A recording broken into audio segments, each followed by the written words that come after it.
Hello, Minnesota Timberwolves fans. Welcome in to Talkin T-Wolves. I am Garrett Gilbertson, joined with my friend Kevin Stanky. How are you, my friend? I am hype. Awesome. Hey, we are riding a 5-game win streak with the Minnesota Timberwolves. It has been an exciting last 5 games, I would say.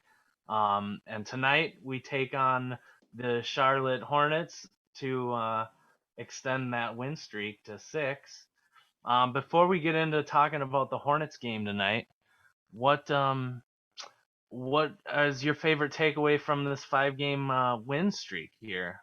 You, Yeah, this 5 game win streak's been really outstanding. They've been set up real nice with the teams that they've played. Of course, they had that tough loss against the Suns to just before this win streak kicked off, and it was a win against a team that went to the Western Conference Finals last year.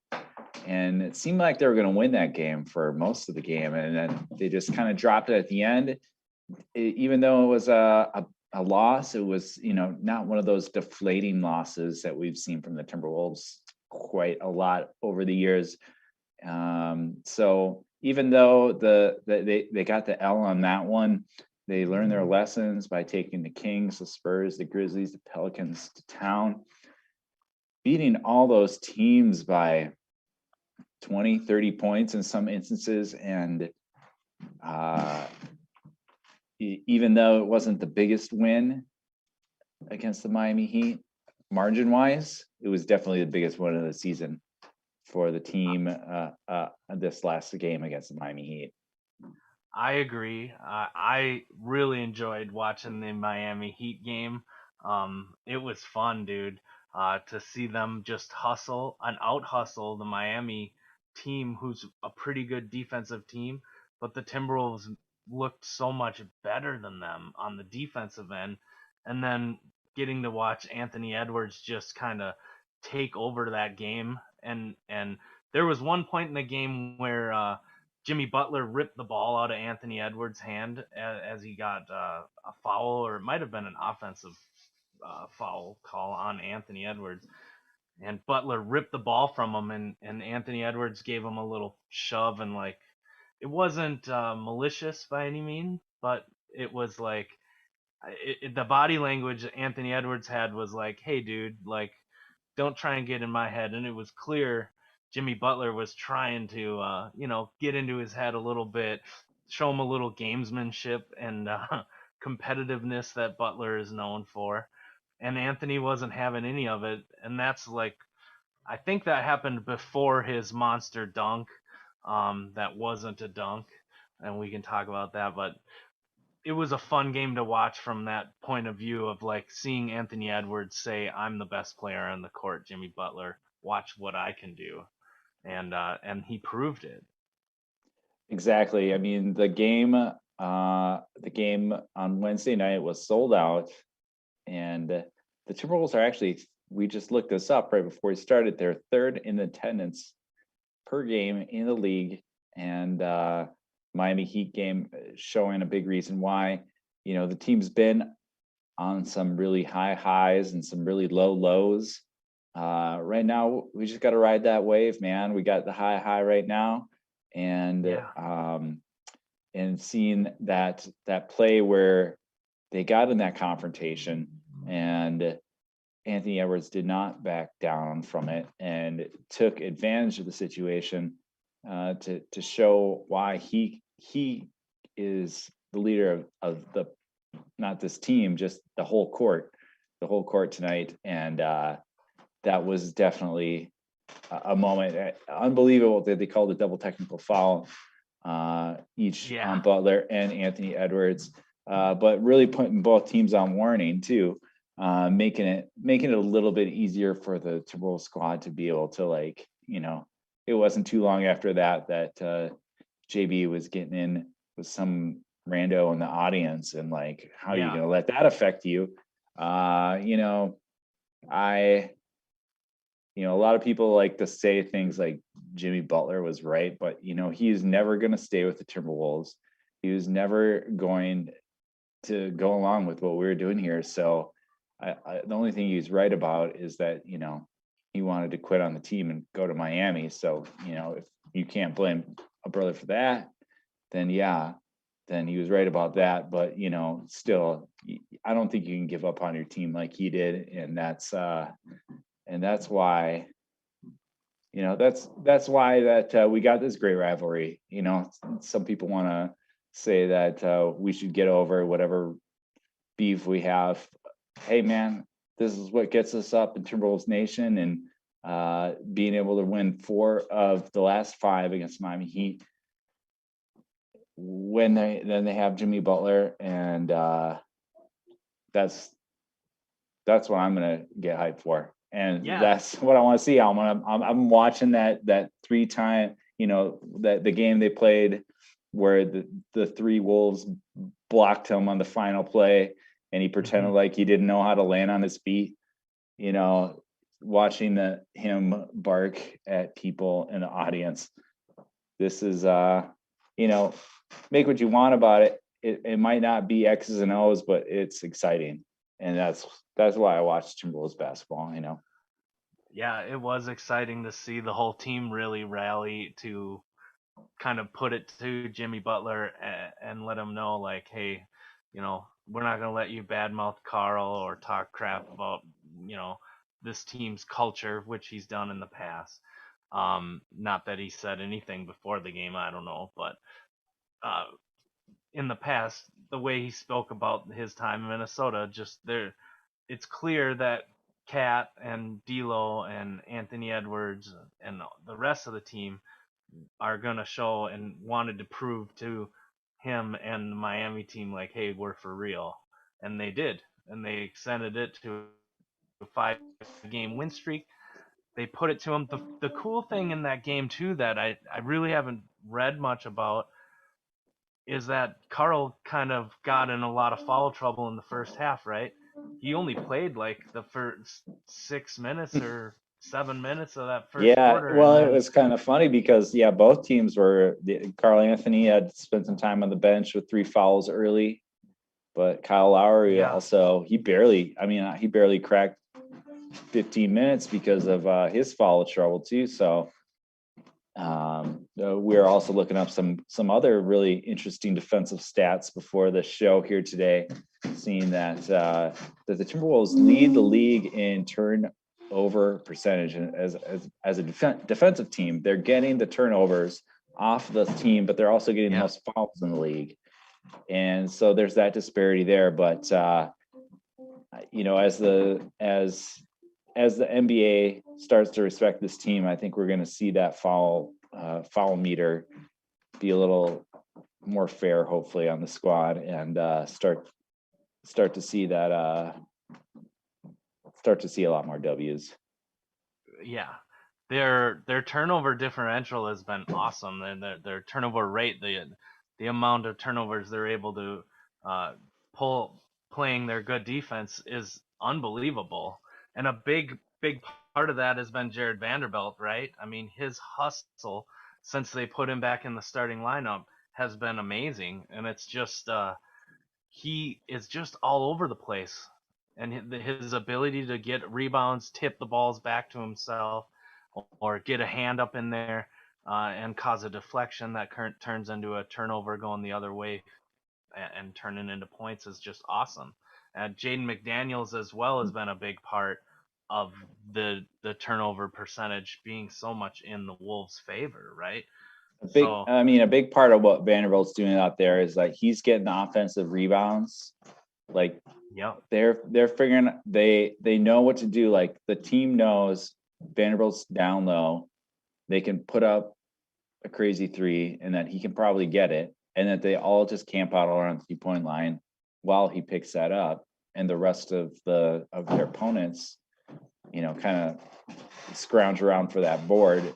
Vanderbilt's sucking it in, get the whole defense pulled in towards him, and he can just pop it out to whoever's open. And that's what we've been seeing with him on the floor. And that's just like amazing. I don't know. It's like a unique NBA skill that I feel like we haven't seen a lot of. This is like a very niche thing that is going to get him that's going to, fix the Timberwolves if he just keeps doing that. And The way I've seen him, the way he's been playing and getting his rebounds reminds me a lot of a young KG, right? The way that Kevin could tip the ball back to himself or never really, the way he could get a rebound and not be the one in position to get the rebound, right?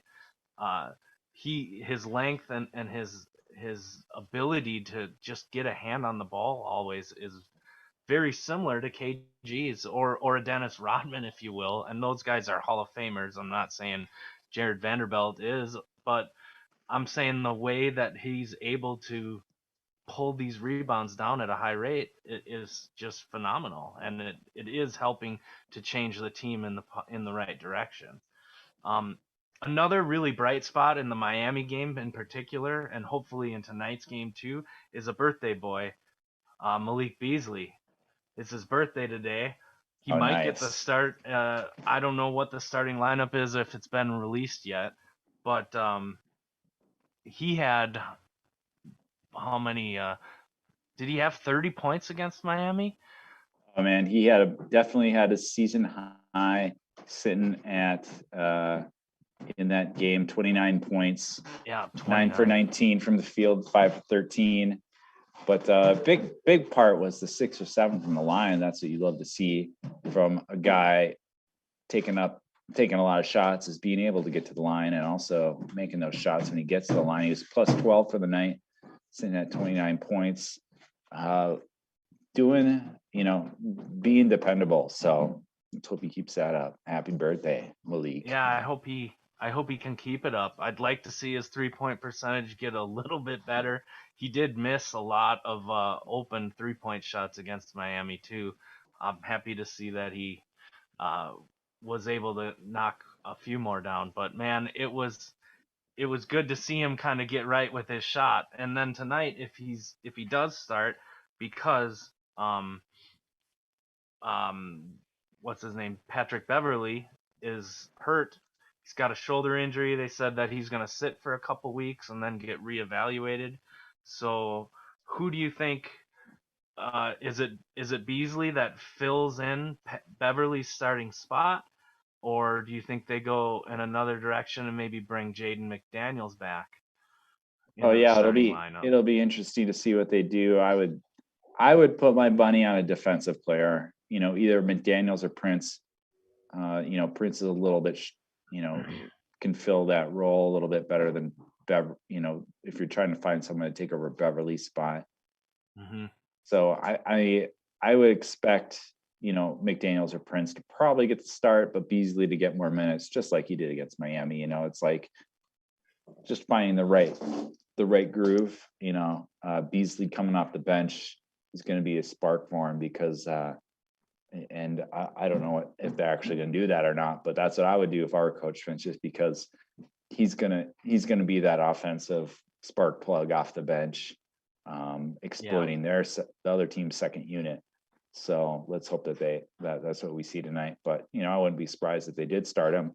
But I would be hitting on McDaniels. I guess what we really should be looking at is the team that they're playing at, the Charlotte Hornets, and what their roster is looking like, because they've been pretty hot. They've been better than definitely than what we expected from them this year. Of course, they got LaMelo Ball, so there will be some beef that they can generate off of that Rookie of the Year snub from our great Anthony Edwards. I think last that's year. going to be a big part to the game tonight, is to see if Anthony Edwards is as juiced up to show LaMelo Ball that he's really the Rookie of the Year, or was the right number one overall pick over LaMelo Ball last year, which I think we can all agree. I would say confidently, like, Anthony Edwards was the right pick, regardless on wins or losses. I think on pure athleticism and playmaking ability, I'd rather have Anthony Edwards. Oh yeah, some people want to make us try and feel bad about choosing Edwards over LaAngelo Ball, but he won the Rookie of the Year. But this is Ant's league, no doubt. Miles Bridges is the guy for Charlotte. You got to be watching tonight because he's been having a season that early on Hmm. he was in the MVP ladder. He's kind of come back down to earth lately, but he's sitting at 20.3 points per game.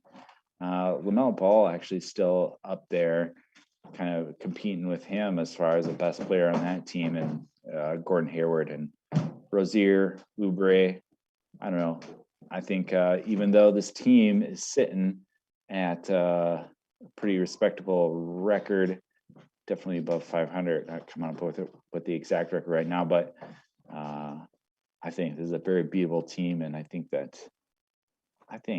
we can hopefully be counting on them for a W tonight. Don't want to speak too soon, but good reason definitely just to get hyped for the team tonight. Yeah, dude, I think that this is definitely a winnable game for a hot T-Wolves team, right? I mean, they're going to match up fairly well with them.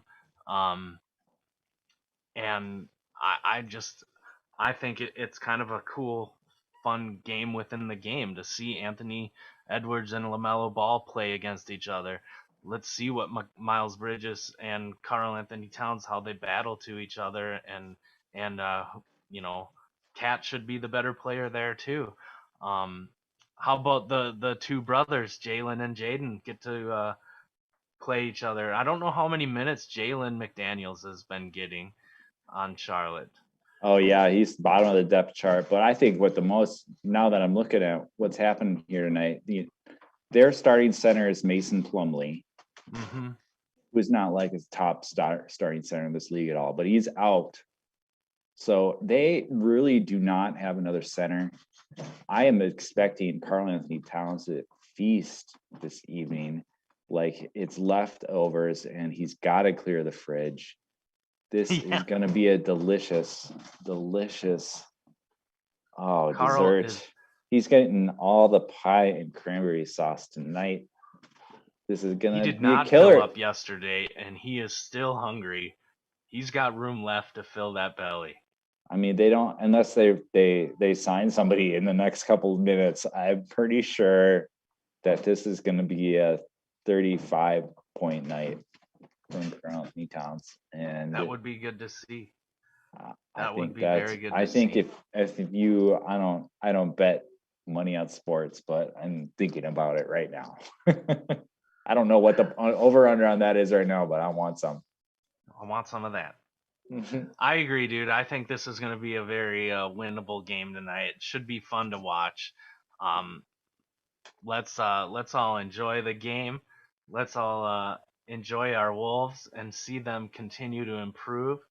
I think Beverly being out is going to be kind of an adjustment for the team just because they've liked his energy, but that doesn't mean by any means that we're in a bad position. I think they've got guys to fill in, and I'd like to see, just to get back to who fills in for Beverly.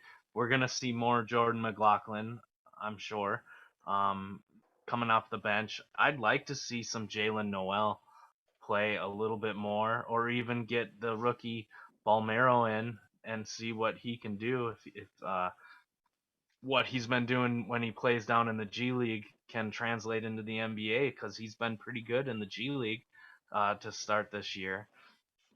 Just hasn't gotten much run, so they need somebody to step up. Could it be Noel to be an offensive spark plug, or Balmero to kind of say, "Hey, I can play in the NBA." That would be fun to see. Well, I think if we see those guys, it'll be because we're smoking a cigar because game's wrapping up with a double-digit lead, like we've seen quite a bit the last few weeks. So let's hope we see a lot of minutes out of those guys. Yeah, that would be nice. But I would the one guy we really haven't talked about, and I think we should, is D'Angelo Russell. He had some great games during the win streak. His high points was against Memphis, right? 28 points was a pretty good showing from him. Uh, and it seems like he's kind of settled in. He still likes to take that quick pop three, in transition, which he can hit, But man, when he goes cold, If it seems like if he's got Vanderbilt on the floor with him though, I think you can let him do that. yeah, He's gonna suck those in. and that's the positive of Vanderbilt's hustle, man. Yeah, and I think he has the trust of D'Lo to say, hey, take that shot, and I'll be there to get the rebounds or try and get you the second chance. But I like what I've seen from D'Lo. I hope he can keep it up. Tonight should be a good game for him to kind of really push because they're going to need him to suck up Beverly's minutes too. So Yeah, I mean, if you look at D'Lo's numbers, you know, they're not as impressive as actually watching him. So like, you know, he might have some cold streaks, but it's not like he's taking bad shots. He takes some risky shots, but it's just because he knows his teammates are in position, and he's the kind of point guard that I like to see for this team. So he's not the perfect player by any means, but he's got the great fit for the squad right now, and I want to keep cheering for him. So I like seeing he how keeps up. he's been able to play with Cat and with Vanderbilt, doing a little bit of pick and roll, being able to stop and hit a quick three in transition or push the ball, slow it down. Like he's been able to kind of be the manager of that offense when he's on the floor. I can't say he's been making bad decisions. Uh, it's a solid point guard play that this team definitely needs from him. So yeah, hopefully he continues it. Let's hope for a Wolves 6th victory tonight, right? Yes, Should it's be. been since 03-04, I think, since they've had a win streak like this. So let's keep it rolling, baby. Let's keep it rolling. Thanks everybody. We're gonna enjoy the game tonight. Maybe come on after the game if we want to. If anybody watching would like to join the conversation, please give me an email at doublegproductions@gmail.com. And Double I can G see Productions. Double G Productions. So is it DOUBLE double G? double G, the Oh, wait. word double G. The word double, Productions. and then just one G or two G's? 1G. I should make a graphic for it, I suppose. I see Double G that. Productions. Bam. Send us an email and join. We'd love to have any and everybody on to talk about the Wolves' 6th win tonight. Don't you agree? Hell yeah. All right. Well, thanks everybody. We will see you once again to talk some T-Wolves and enjoy the season. Go Wolves, right, Kevin? Go Timberwolves. Go Carl Anthony.